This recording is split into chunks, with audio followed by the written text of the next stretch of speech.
Okay, Massage Monday is done. Now it's time to go out here in this rain. Beautiful rain. At the Walnut Creek Historical Society. And go get all my stuff. And then I'm going to go home and see, cross-reference from a list I made to see what was sold. And then we wait for a check.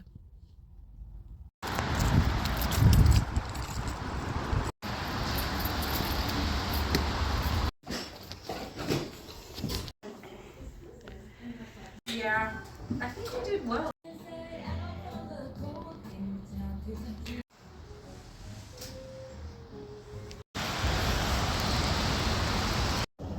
Well, there we have it. We got rain sprinkles. It looks like glitter.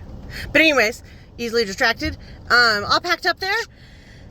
I noticed some dolls were gone. So I think I might have made a little more than last year. But the only one way to know is when I get that check mailed. And let's go home and add all this stuff up, see what actually sold from my list. Okay, home and ready to organize. So I've got my big tote thing that I just put everything in, right?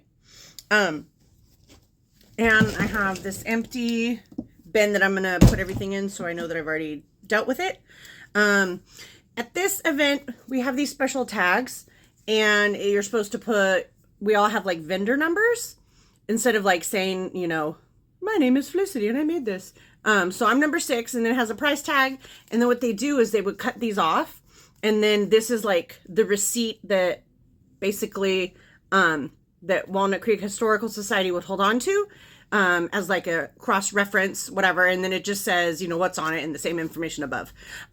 But I do not, because this is specific to the Shadelands Holidya Faire, I need to take all of these off of everything and then either put one of my own little tags on it or decide if I'm going to put it at Hive when I go on Wednesday and they all need their own special barcode. So that's what I'm going to spend probably the next couple hours doing. Taking them off, not so hard, but then yeah, trying to remember, you know, whatever.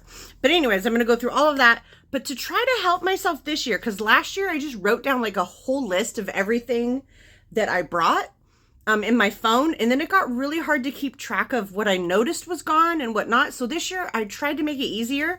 I gave everything a little number. Like this one says 37. And then I wrote down a list of all of them. I took 146 items. So we're gonna cross off the ones that I have, right? And then it should just leave all of the ones that I think that I sold. Well, that I did sell. And then I'll add that all up and we'll see. So that's what I'm gonna spend a little bit of time doing, and I'll check in a moment. Okay, I decided that going back and forth between taking this off, crossing it off, then putting the thing might be too much. So I'm just gonna make a pile and then I'll check them all off that way. But I am gonna put my tag on everything. Okay, this is everything from that basket, and I had some other things in a bag. Time to tackle the big bag. And I've got a hefty size thing to go through. Okay, everything is sorted and some things are relabeled. Basket or bin is now full, empty. Here's my pile I'm going to go through, and here's some selected ones to go to Hive on Wednesday. Now I'm going to go through my list and cross off all the numbers. So 36, cross it off. All right, I got them all checked off. Let's add this up.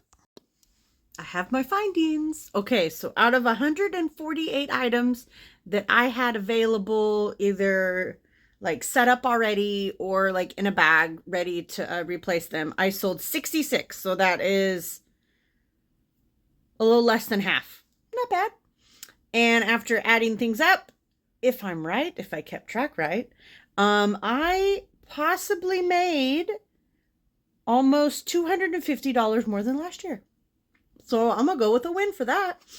Now I just kind of have to wait because they take out a 15% thing, part of the contract, whatever, that goes back to the restoration and the work and whatnot for the house and the grounds. So all in all, I think that was pretty great.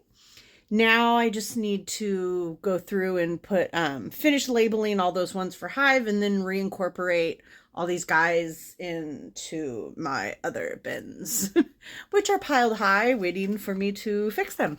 So yeah, this is the official end of my year. I'll still be doing Hive for the rest of the year, and then they go on a little store hiatus break for half of January. So then it'll just be some Goose Faba time.